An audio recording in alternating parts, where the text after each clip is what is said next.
Christmas is a time for celebrating with family and loved ones. Even if it's not religious, it's just the time of year where you get together with the people that you love.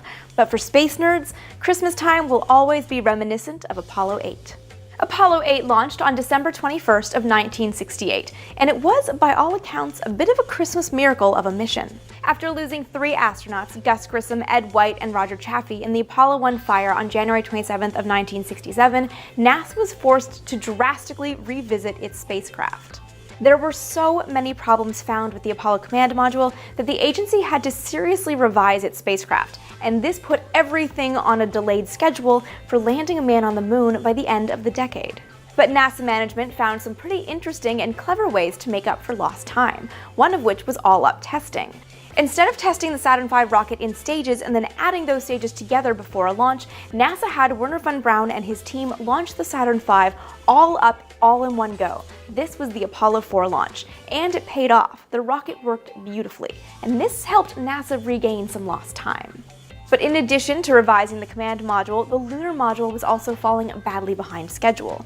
And so NASA made a decision. If the lunar module wouldn't be ready to fly in Earth orbit before going to the moon, why not go to the moon with just the command service module?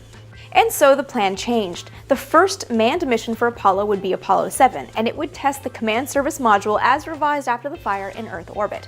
If it worked, then NASA would take the same spacecraft, just the command service module, all the way to the moon. This would be a chance for a crew, as well as the men in mission control, to figure out all the details of a lunar mission with this simpler profile of not actually having a second spacecraft to deal with, the lunar module, or landing on the moon. But it would really be a great test for the command service module and prove that that mothership spacecraft, the one that would support the crew for the duration of the mission and bring them back through the atmosphere to a safe splashdown, was really up to the task of getting to the moon and bringing them home.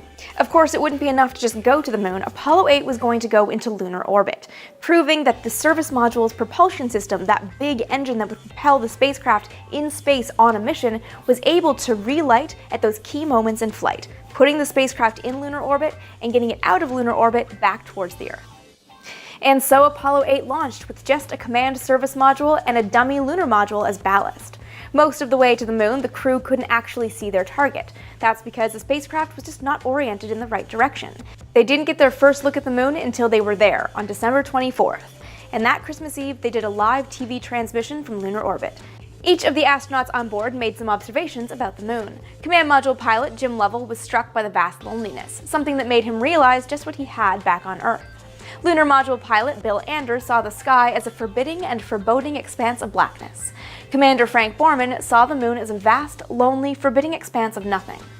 And it was during this live TV transmission that the crew famously and somewhat controversially read from the Book of Genesis, live to the United States and the world. But for all the firsts accomplished on Apollo 8, perhaps the most incredible is that this was the first time humans ever saw the Earth rising above the horizon of the moon.